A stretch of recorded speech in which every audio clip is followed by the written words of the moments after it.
Welcome, everyone. My name is Susan Patterson. I'm the host of this YouTube channel and director of Through God's Grace Ministry, who hosts National Faith Coalition meetings.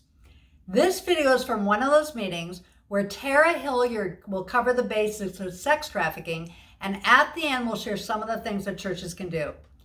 At this channel are 3 training videos that offer a complete training for how churches can effectively engage in the fight against human trafficking, starting with this video, how to create a dynamic anti-human trafficking ministry. You can find the channel by clicking on the icon in the lower left, which will take you to the channel where you can find the videos for churches in the training video section. Let's join Tera now.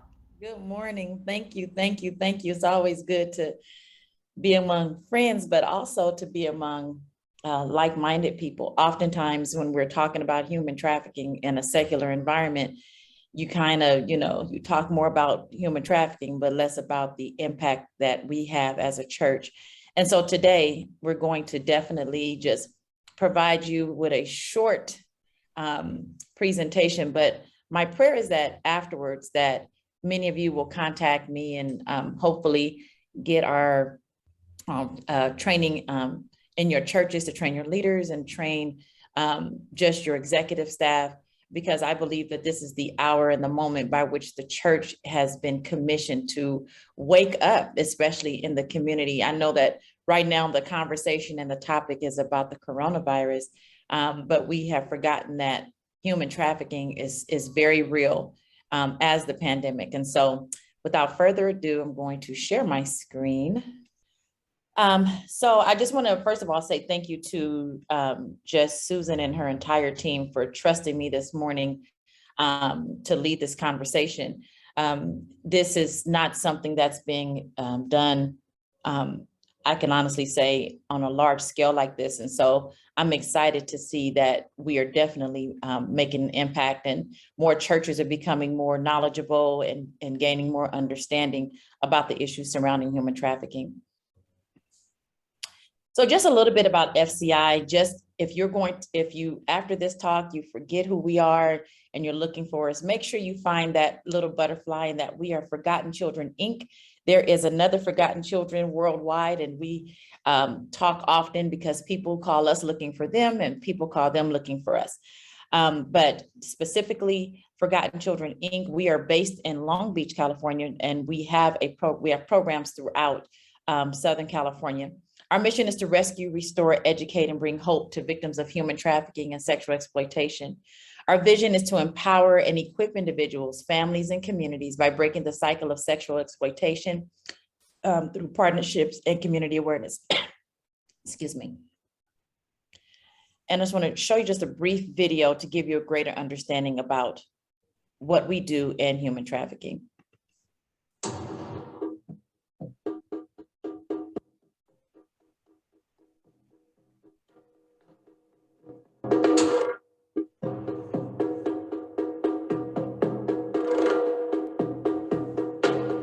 The mission of Forgotten Children is to rescue, restore, and educate victims of human trafficking. Back in 2013, the Lord woke me up, and He had given me a scripture, Isaiah 61.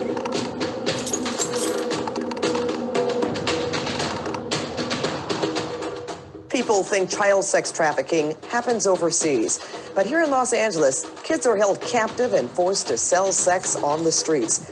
The average age is 16 years old, but some are as young as 10. I began to ask the Lord, what did He want me to do with that scripture? And as the Lord does, He began to reveal Himself by showing me that there was an issue here in my community of prostitution and human trafficking. My sister moved out here when I was about 16, turning 17. She wanted me to come out here, so I had decided just to come out here to visit, and then just got stuck.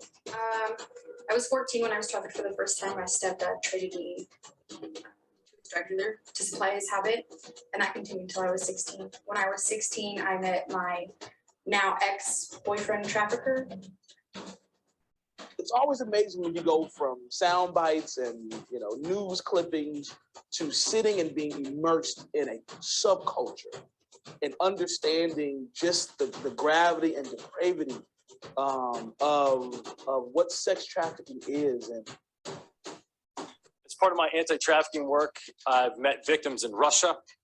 I've met victims in India. I've met victims that have been trafficked from Mexico, victims in New York and New Jersey and all across our country. So much of our culture is negatively impacted by this part of our world. I've been on FBI raids where I've seen things that no person should ever see.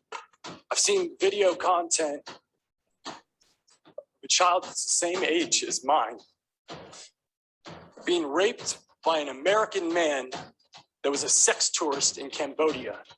Who are these men who buy children for sex? They are our fathers, they are our brothers, they are our husbands, uncles, cousins, and friends.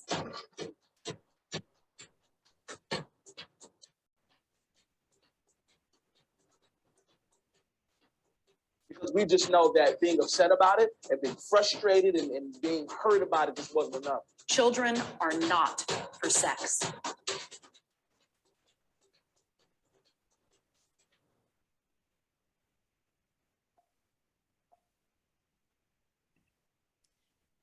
Our FCI takes a three-pronged approach, and all of our staff and volunteers are trauma-informed trained. And that means that we have been trained on how to identify, address trauma when any of our victims/survivors come into our any one of our locations. And so we provide prevention. We have outreach teams that go out to the streets to provide freedom bags to the girls that they come in contact with.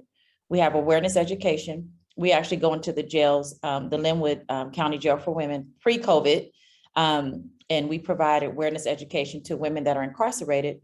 What we found is that most women that have been incarcerated have a history of prostitution, of human trafficking, but have not self-identified. And so our goal is to be a resource for them once they're released. But we educate them about human trafficking and prayerfully to stop them from re-entering the life once they get out and or being trafficked from within the jails. We also have an intervention component, which we provide case management, emergency support, and resources and referrals. And then we have aftercare support. We provide housing stabilization. We do have a safe house that is in the San Bernardino area. We provide counseling and career development out of the house. And all of our services and programs are free. So today I just want to share a few learning objectives. I pray that we can cover everything. I know I'm on a tight time, and this is such a heavy subject, and I'm sure you guys have a lot of questions, but our overall learning objectives are to help you understand the realities of human trafficking. I don't take for granted just because you're on this call that you know. We get calls often from people just wanting to understand human trafficking, understand the difference between human trafficking and prostitution, and how do they know if a girl has really been trafficked. We also want to help you understand the risk factors and the vulnerabilities related to human trafficking, understand child trafficking, recruitment, dispel the myths around human trafficking, and then we will close with talking about how the church is the answer to all of this. But first, before we even start, just understanding what human trafficking is. And human trafficking is now being considered a modern day form of slavery involving the illegal trade of people for exploitation or commercial gain. Okay. The legal definition that we go by as an organization and law enforcement goes by for human trafficking to be prosecuted, they have to see things that in any one of these areas, for example, recruitment, harboring, transportation, providing, or obtaining of a person for a commercial sex act, in which a commercial sex act is induced by force, fraud, or coercion. And pay attention to those three words: force, fraud, or coercion. People always say, well, if she got into it and she's willing, is she a victim of human trafficking? If she's a willing participant, and in order for it to be prosecutable, for it to make it to court, there must be signs of force, fraud, or coercion. But if the person is under the age of 18, there does not have to be incidents of force, fraud, or coercion. The fact that they are a minor and they've been found with this person, or the law enforcement suspects that she's being trafficked, it is automatically against the law and will be prosecuted. So let's understand human trafficking a little bit. Human trafficking is categorized as labor trafficking and sex trafficking, and a crossover of both labor and sex trafficking. Human trafficking can be prosecuted under federal or state law. Human trafficking is about exploitation and does not have to involve movement of a person. We always get calls, well, she wasn't moved, or she or he was moved.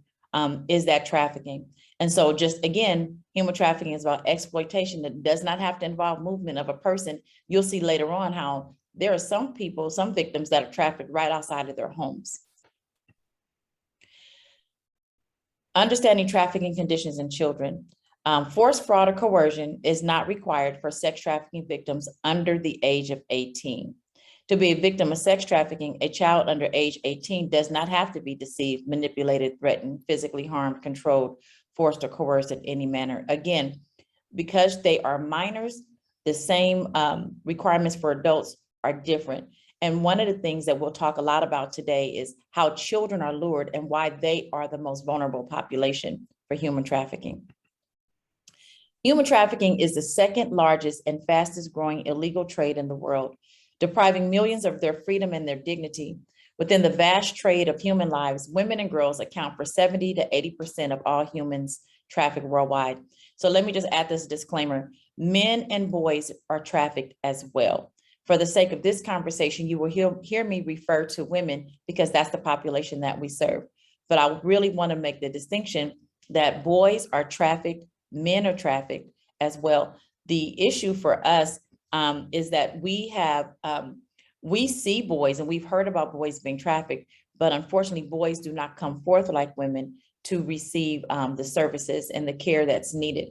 And so resources for men and boys are very, they're few. There are organizations that serve men and boys, but because men and boys don't come forth like women, it's hard pressed to find services for them. So let's talk about the economics of human trafficking. So people are always like, well, why is human trafficking on the news? What's the big deal? And plain and simple, it's about profit and demand. And so there are two primary factors that drive human traffickers: high profits and low risk. You can flip a 14-year-old girl 10 to 12 times a night and never get caught. So instead of selling drugs, guys are feeling like, okay, I don't need to get caught with a dime bag and end up going to jail. I can just get me a girl, put her on the streets. She's not going to tell, and I'll make more money. Annual legal profits worldwide from human trafficking are estimated at $150.2 billion. And you're probably saying, no, that can't be. Well, I'm gonna show you a little something. So when we were growing up, and I'm a native of Los Angeles, when we were growing up, pimps were on the streets. Nobody thought anything about a pimp. If a pimp had a girl, that was their business. Traffickers is a new term that's being used instead of pimps, because now we're understanding that pimps play a major role in the trafficking of girls, of people. Pimps are the facilitators between the buyer and the girl. And so each pimp has a girl making over $500 to $1,000 per day, every day, 365 days a year. So you take a 14-year-old girl, you put her on the streets, and the requirement is that she has to meet this daily, nightly quota. Now, if you're anything like me, you're probably thinking in your mind, how many people would she have to be with per day? And when we have rescued the girls from the streets, I always ask this question: so what would happen if you don't meet your quota? And they'll say that's not an option. And so when you think about being 12 to 14 and you have to make this quota, you're going to make it, because of the fear of being beaten or tortured is far worse than not making the quota. Most traffickers have 5 to 10 girls working for them at any given time. So think about this 19-year-old kid with about 10 girls working for him, making $1,000 a day, times 4 times 12. That's how much money he's making on the backs of children. The funniest thing is that the girls do not get to keep not one dime of this money. So you're probably thinking, oh yeah, come on, she gets to keep. No, she doesn't. We had a girl tell us that her pimp would come around and he would shake them down, literally look through all of their clothing to make sure she wasn't holding back anything. And that's why drop-in centers are so important. And we have drop-in centers because the girls do not, even though they're making this kind of money, they're not even able to buy basic toiletry items. They're not able to buy McDonald's without his permission. Industry with known trafficking cases. And so under labor trafficking, you'll find agricultural, manual labor or landscaping, construction, domestic servitude, restaurants and food service, factories, peddling or begging. I want to stop at peddling or begging. I don't know if in your area you've seen a lot of children begging, but that seems to be the new norm. Not every situation is trafficking, but it is worth watching. I know that I've observed children begging and then an adult sitting in a car, hitting off to the side, and they're out late at night. If you see that, I would definitely say call out law enforcement or report it to security in the plaza or wherever you are. Sales crews, hospitality and tourist industry, nail salons, carnivals, gas stations, cleaning services.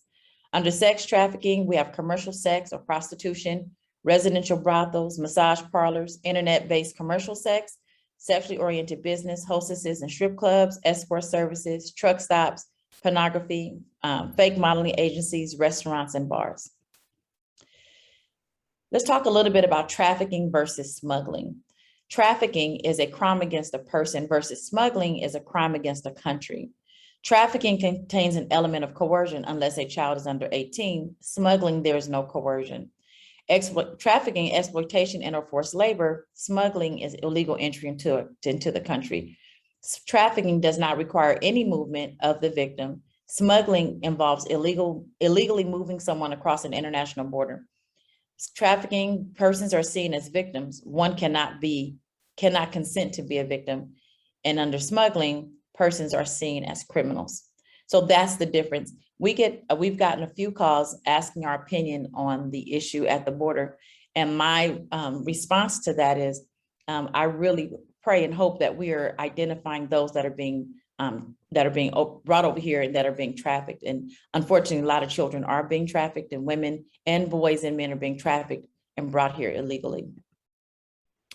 But trafficking can occur anywhere. When I first got into this work, I had no idea human trafficking exists.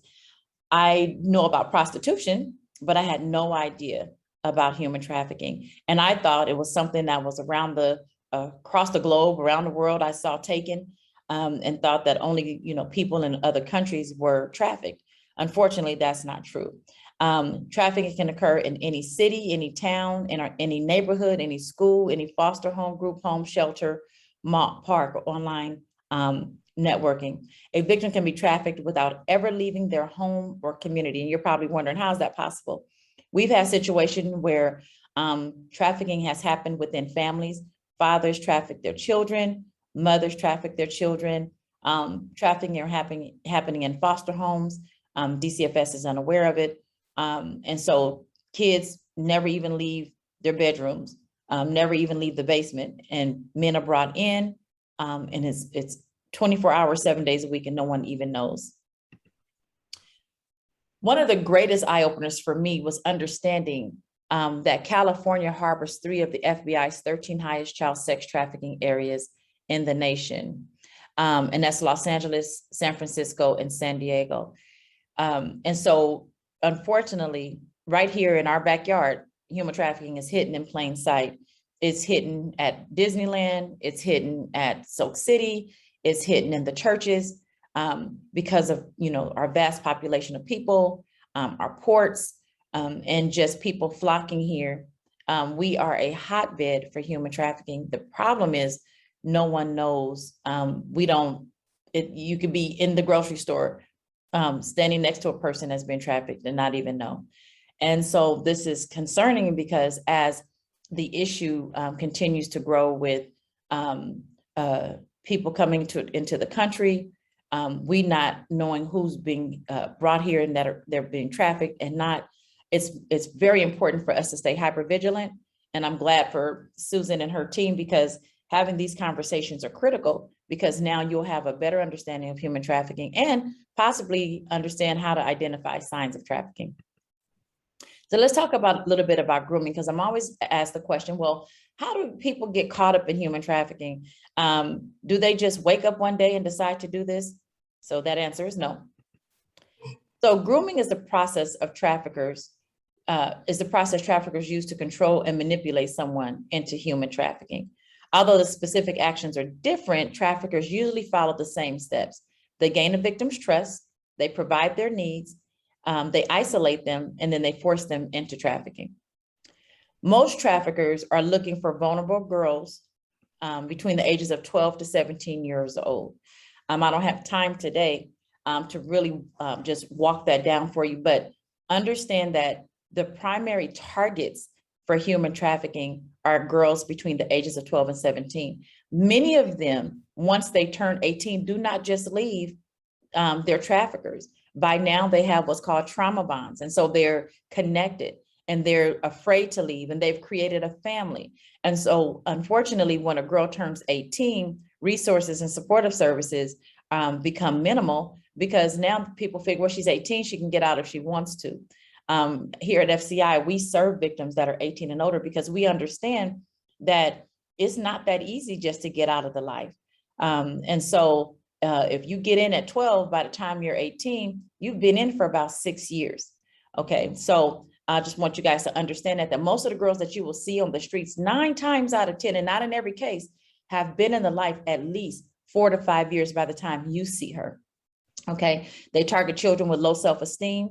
They target children living with single parents or in foster care, victims of molestation, incest, rape, or abuse, runaways, or homeless youth. Now, do they know that the person they're targeting is a victim of molestation? No, but what they're watching for is they're looking for children that have extreme low self-esteem. They're looking for children that are looking for love and looking for affection and affirmation. And so as church leaders, as ministry leaders, it's very important to pay attention to children that are in your watch, in your care. If you have a church, children's ministry or youth group, pay attention to the children that will sit to the side or who won't engage and who won't talk, and get those children involved, because that's the one that traffickers are looking for. So how are traffickers recruiting, and how are they doing that? Well, for those of you who are psychology majors, there was a gentleman by the name of Maslow, and Maslow had a theory, and he said that each one of us have a need. Every person born has a physiological need, a need for safety, belonging, and esteem. Traffickers actually use this theory, okay? And when they're in the process of recruiting, they watch their victims and they identify the need of the victim. So for example, if a kid is a runaway, what does a child need as a runaway? They need a place to sleep, they need food, they need water. And then the trafficker works to fulfill that need. They remove any other sources of need fulfillment. So the trafficker say, hey, I can give you a place to sleep. I can get you food. Oh, you need love. I can love you. You need security. I can give you security. And then they exploit the victim's dependence for need fulfillment by forcing them into prostitution. So many girls that are trafficked, they're not just put on the streets the very first day. What the trafficker has done is groom them up to a specific point by understanding what their needs are, where the gaps are, and they become that to that person. And then after a short amount of time, oftentimes a week, couple of days, then they put them on the streets. But by now, the victim feels obligated to their trafficker. We've had girls to tell us that at first that their trafficker never hit them, never put their hands on them, because they willingly went out. But when she got tired of going out and when she began to understand that she was being victimized and she started to speak up, is when a lot of the abuse happens. Pimps use manipulation, false promises, lies, violence, control, again, and grooming to keep their girls in compliance. If they get out of pocket, they will use violence. We've had situations where 16-year-old girls have told us that the pimp broke her jaw, collarbone. We've had girls to come to our safe house with cigarette burns, burns across their back. One girl had across her back, she had lashes from being beaten with a whip. So who are the vulnerable? So going back to when we were talking about, how they were recruiting, we have a huge problem with the foster care system here, especially in Los Angeles County, and we all know that.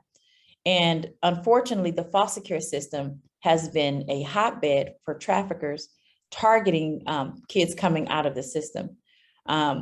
They're targeting kids that have a history of physical abuse. They often prey on people who are hoping for a better life, lack employment opportunities, have unstable home life, or have a history of sexual abuse. Homelessness or runaways, or we call them throwaways, they're targeted because they often lack skills and basic necessities to survive on their own. Going back to the title of this workshop is that the church is the answer to ending human trafficking. When you think about the commission that we've been given as a church, if you look at all three of these bubbles, this is where the church is most needed. We are needed. Maybe your church or maybe your ministry can address the issue of homelessness or runaways or foster care. I attend Center of Hope in Inglewood with Pastor Jeremy Dixon. And one of the things that our church has done is they really begin investing in helping in the foster care system, attending the meetings, going to find out how can our church be that resource that is needed.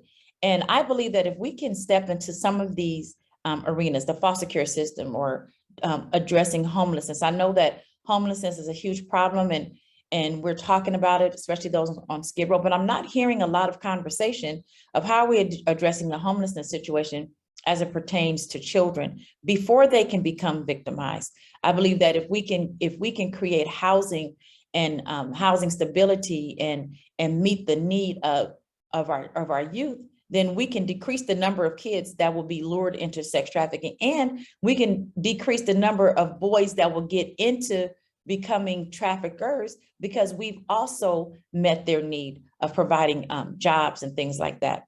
And so I just really want to reiterate that the church is pivotal because we have the answer. If the church mobilizes around any one of these bubbles, then what will happen is that we can see a decrease in the probability of children being lured into sex trafficking because their needs are being met. Children are the most at risk.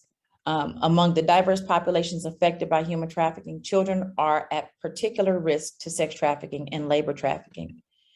And here's why, because they are easier to manipulate and deceive. So think about that just for a second. You are a 12, 13-year-old child with nowhere to go. You have no family support.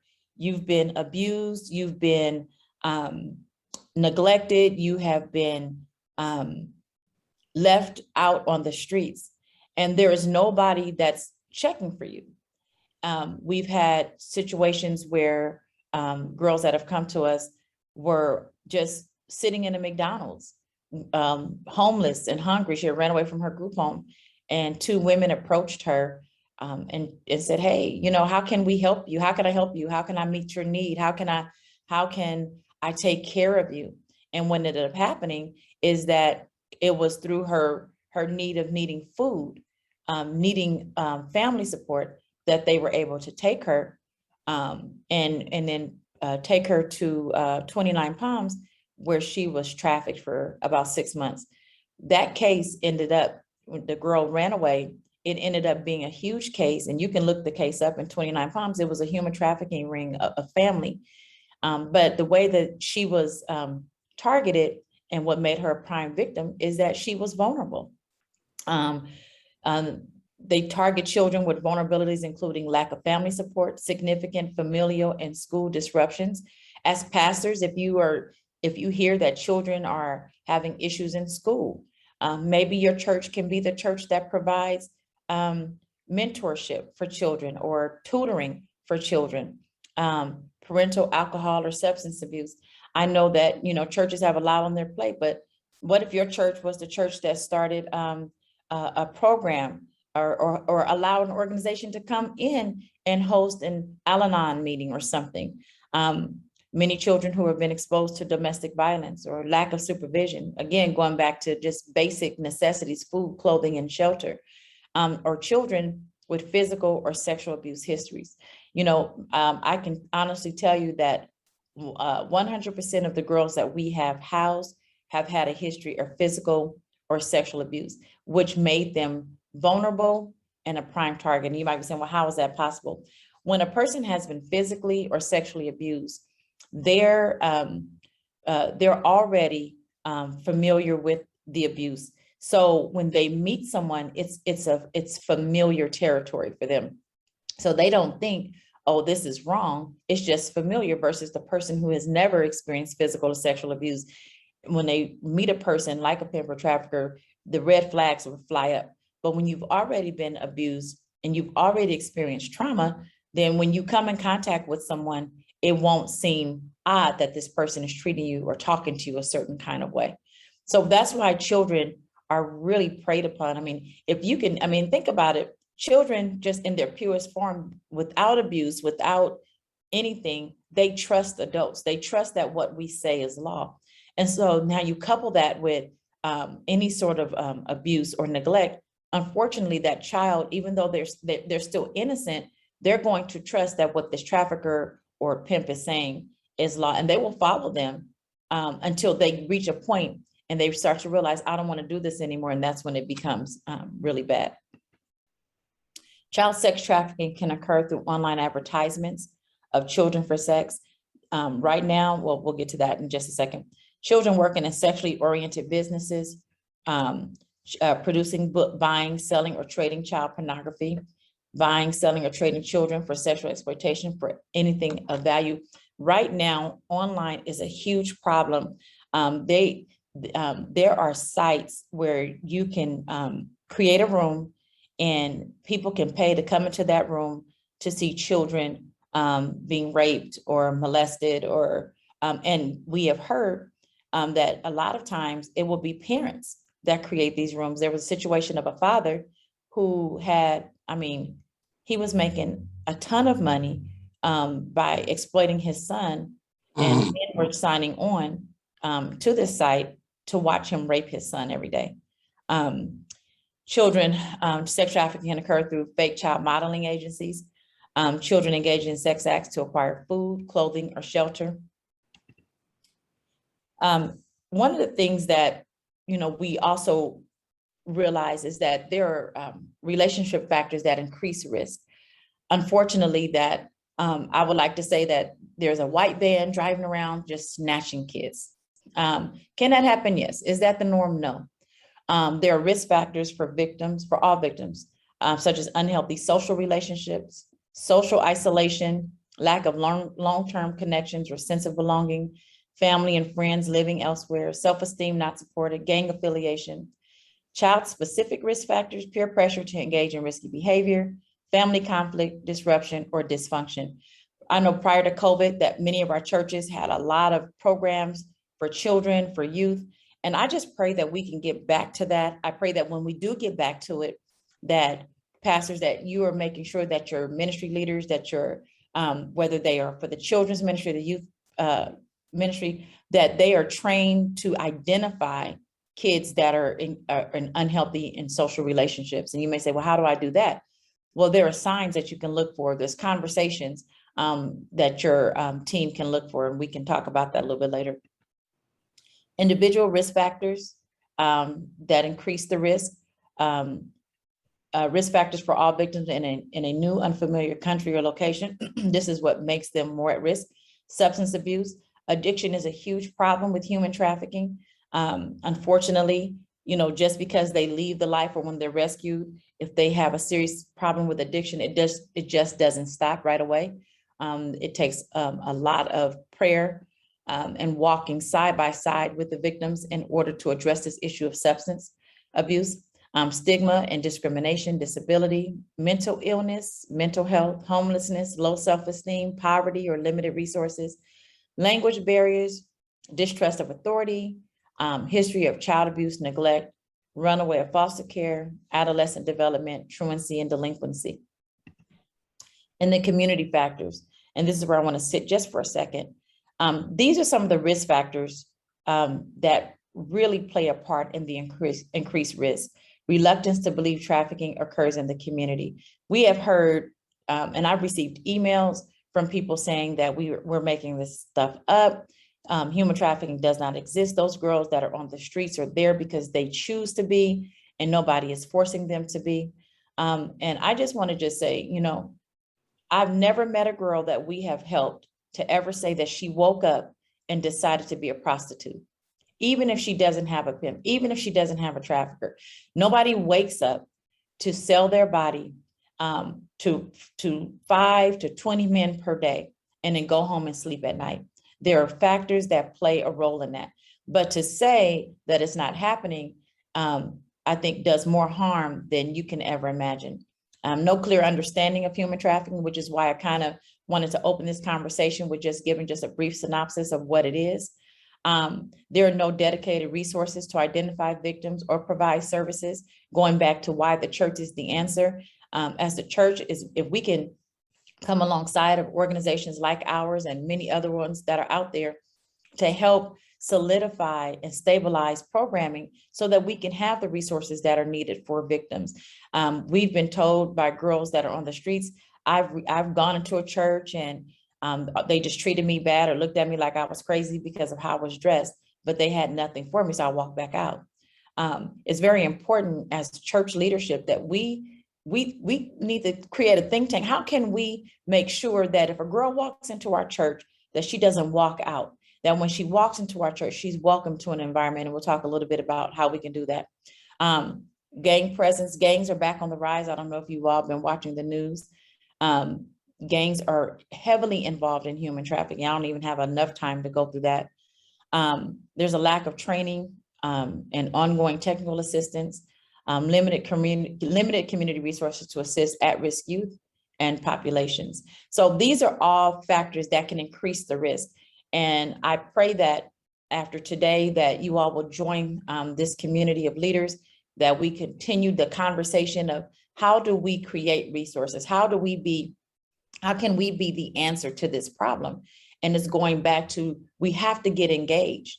They're not coming into your churches on a Sunday morning so that they can raise their hand and say, how can I help you? It's going to be the church coming from behind the walls, getting into the streets and getting involved, especially in the Black church. We have always sat in the pews and waited for the sinner to come, but it's time for the church to go out to where the quote unquote sinners are so that we can be the resource and support that they need, and not just go because they're sinners, go because we've been given this commission to go.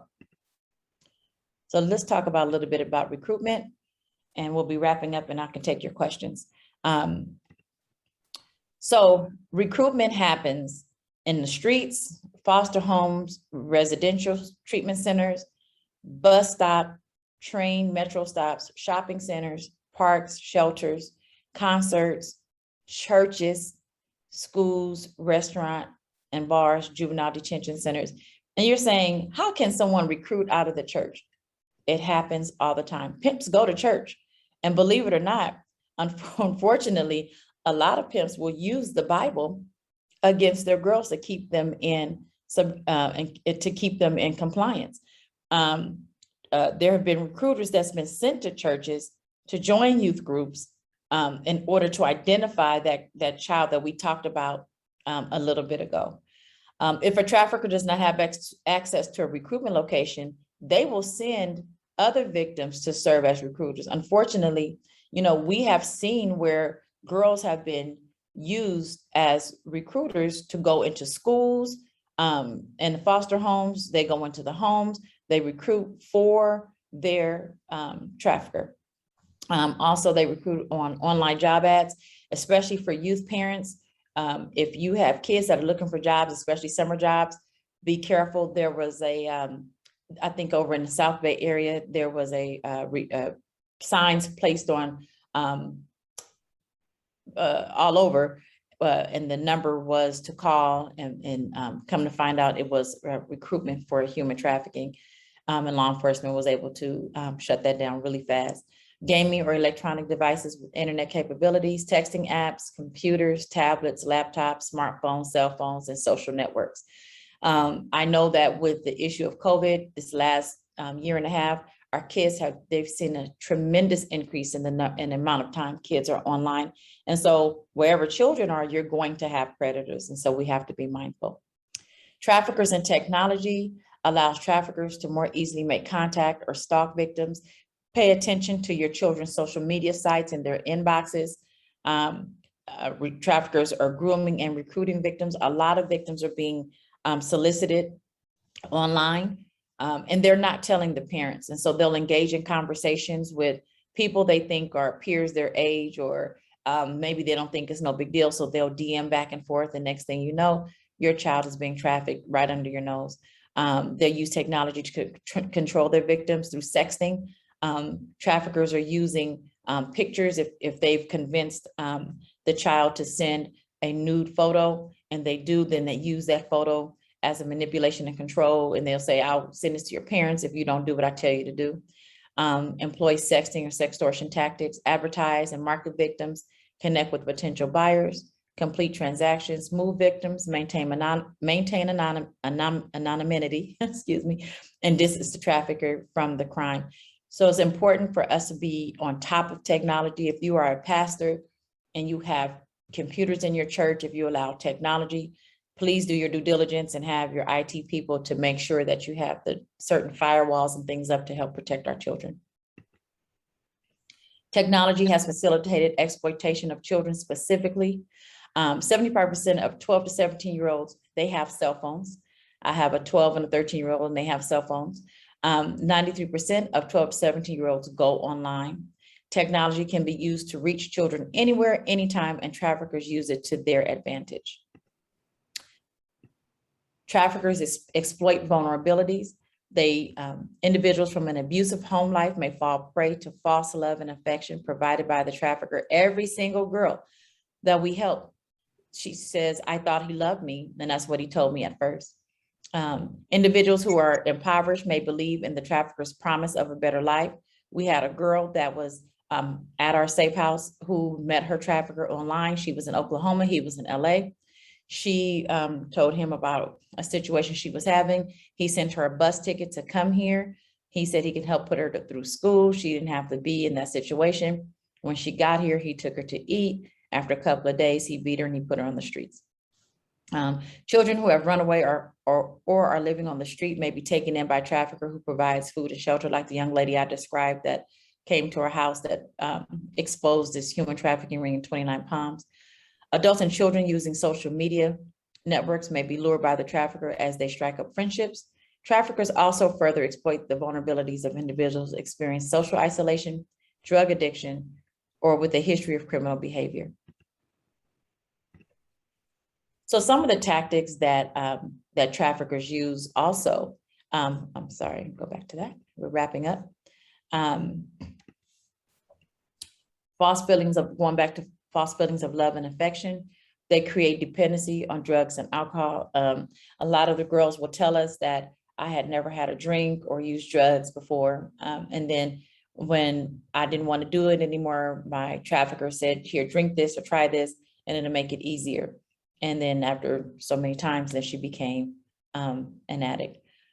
They will often isolate the victims from others, physically, sexually, or verbally abuse the victim, confine them, control access to food or shelter, place the victim in debt, exhaust victims with long work hours and quotas, threaten friends, family, or other victims. We had a situation where the girl went to a local high school and family lived in the area and they saw her on the streets and she just was too afraid to leave because her trafficker had told her, I know exactly where your mother lived. I will go and kill your entire family. And so she stayed. They convinced individuals that engaging in commercial sex or other forced labor is better than the life they have at home. And so this is just, if you're familiar with the cycle of violence and power and control, this is the tactics that pimps use to keep their victims, just and manipulate them. And so unfortunately, when you look at this, you would think, well, you know, if you get them out, then they should be okay. But if we do not address the issues as to how they even got to this point, then what happens is she'll come out and she'll go right back. Okay, so one of the things is the economic abuse, coercion and threats, the intimidation, the emotional abuse, the isolation, the denying and blaming, and minimizing, sexual abuse, physical abuse, and using privilege are all ways that, and this is not just with human trafficking, we see this in domestic violence and sexual abuse issues as well. This is how victims stay victimized at the hands of their traffickers. Hosea 4:8 says, my people perish from a lack of knowledge. I want to just touch on a few myths really fast. It's always or usually a violent crime, and that's not true. Most human traffickers use psychological means such as tricking, defrauding, manipulating, or threatening victims into providing commercial sex or exploitative labor. Human trafficking involves moving, traveling, or transporting a person across state or national borders. That's false. Human trafficking is often confused with human smuggling. We talked a little bit about that, which involves illegal border crossings. In fact, the crime of human trafficking does not require any movement whatsoever. Survivors can be recruited and trafficked in their own hometowns and even their own homes. The myth, people being trafficked are physically unable to leave their situations, locked in, held against their will. That is sometimes the case. More often, however, people in trafficking situations stay for reasons that are more complicated. Some lack the basic necessities to physically get out, such as transportation or a safe place to live. Some are afraid for their safety. Some have been so effectively manipulated that they do not identify at that point as being under the control of another person. Traffickers target victims they don't know.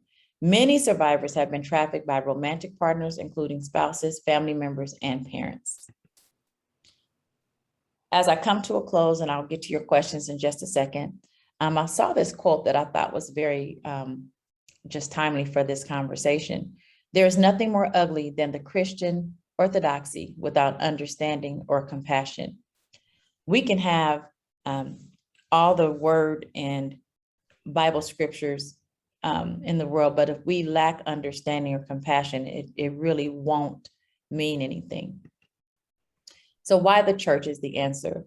And it's because we've been given the Great Commission from Matthew 28:16-20. One of the things that most people don't realize, especially in the church, is that victims of human trafficking can experience devastating psychological effects during and after their trafficking experience. Many survivors may end up experiencing post-traumatic stress, difficulty in relationships, depression, memory loss, anxiety, fear, guilt, shame, and other severe forms of mental trauma. You know, one of the things that we have learned is that we'll talk to the girls about God and the church, and they'll say something like, I know God, or I love God, but I'm not going back to church because of how I was treated. One girl said that when she got to church, and when during the meet and greet, when someone went to hug her, it triggered her. So understanding how we can be that safe space for these girls is very, very important. And, you know, Matthew 25:40-45 says, I tell you, whatever you did for one of the least of these brothers and sisters of mine, you did it for me. It's time for the church to really step up to that place. And going back to what makes our victims vulnerable is the lack and the needs that they have. And I just believe that we've been called as a church to meet those needs. But we have to first change our perspective. The Lord has already anointed us to proclaim good news to the poor. I believe that if we begin to see these victims, not as victims, but as people in need of love and care, the care that we know has been given to us through the Holy Spirit and the power of the cross, if we change our perspective, if we say, you know what, we're going to do something that's so dangerous and that's so out of the box, we're going to go out to them. Maybe you don't want to go out. Maybe you want to just send a small group from your church. But when they go out and they bring them back into an environment where they are loved for and cared for. I'm sorry, my screen. Micah 6:8 says, He has shown you, O mortal, what is good, and what does the Lord require of you? To act justly and love mercy and to walk humbly with our God. The church is called to fight injustice by seeking the God of justice. I get really passionate about this because I believe that, just when I drive down the streets, and I don't know where everyone lives, but if you are driving down the street and you see girls that are in thong bikinis and plastic jumpsuits with nothing under it, and you're mocking, or you're saying they ought to know better.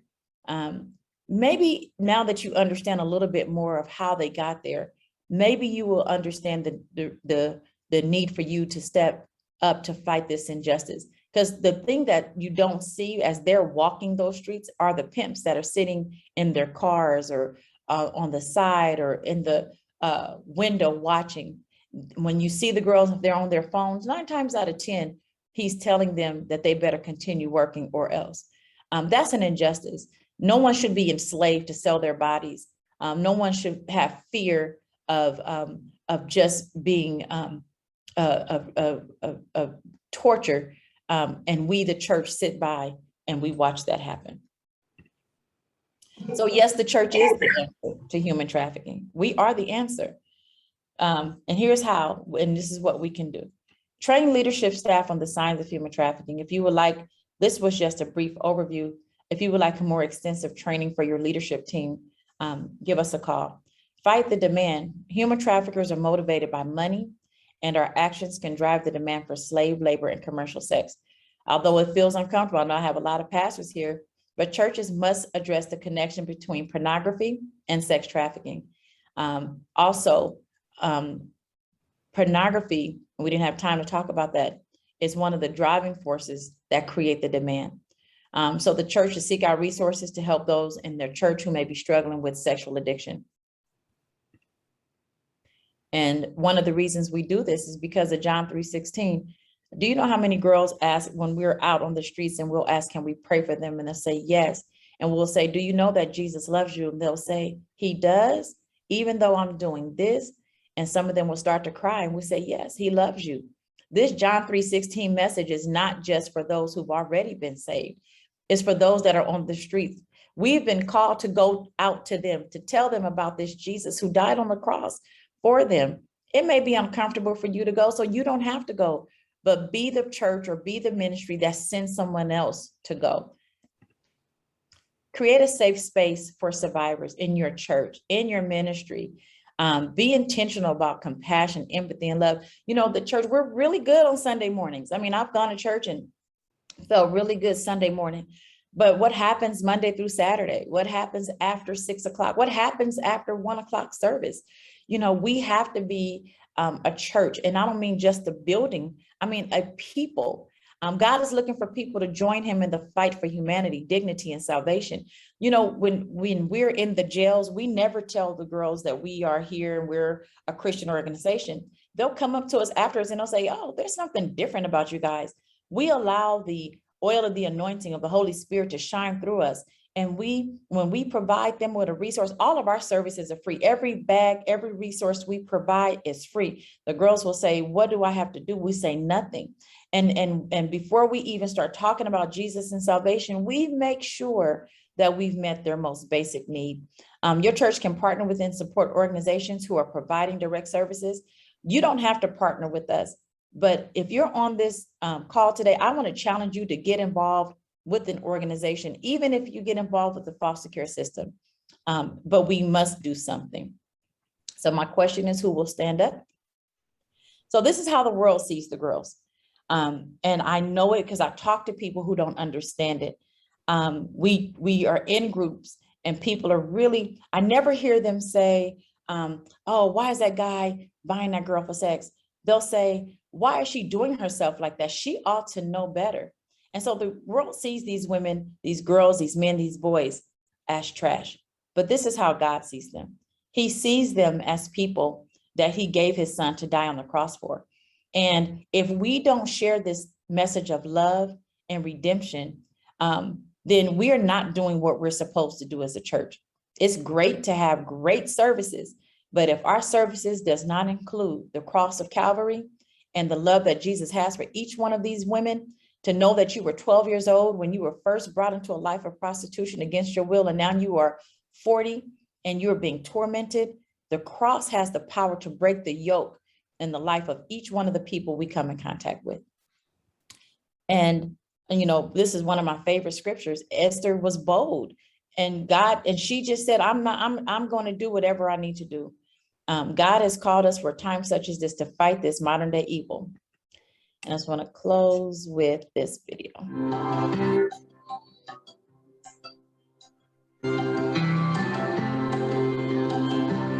The love that I have received here, I'm trying to pour into myself so I could love me a little bit more. Not really a little bit more, but a lot. I have a lot of love to give, and I don't want to hold on to the things that has kept me captive to not be able to pour it into somebody else. So those are some things that I'm working through, and everybody here loves me for who I am, for how I am.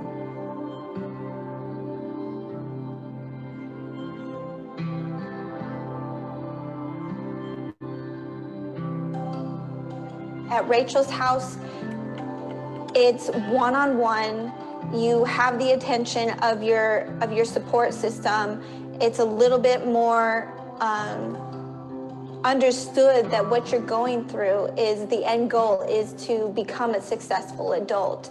It's not to just, run yourself through the program and get things done and conquer all these things. It's actually to become that person that you need to be. It's to transform and come out of your cocoon and become that beautiful woman that God created you to be.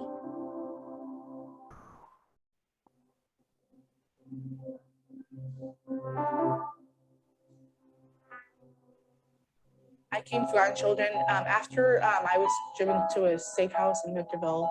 My experience there was awesome. Oh my gosh, I just get happy when I say this. I really enjoyed that. It was faith-based, and I got saved there. I liked how Rachel's family ministered me.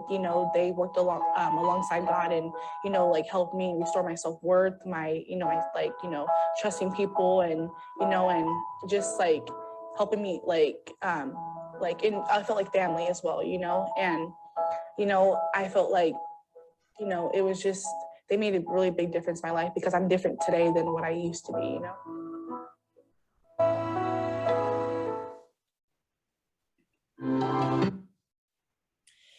Final thoughts and call to action. You can host this training in its entirety at your local church. You can partner with us financially monthly. We receive small foundation grants, but we are solely supported by partners like you. If you see something, do something. Now that you know, if you see something, contact the National Human Trafficking Hotline and they will respond. And you can also stand with FCI. Here is my contact information. I know I said a whole lot in a short amount of time, but if you would like to contact me, here's my number, my email address. You can reach out to Susan and her team, and I will be glad to answer any questions that you may have. And so with that, I am done.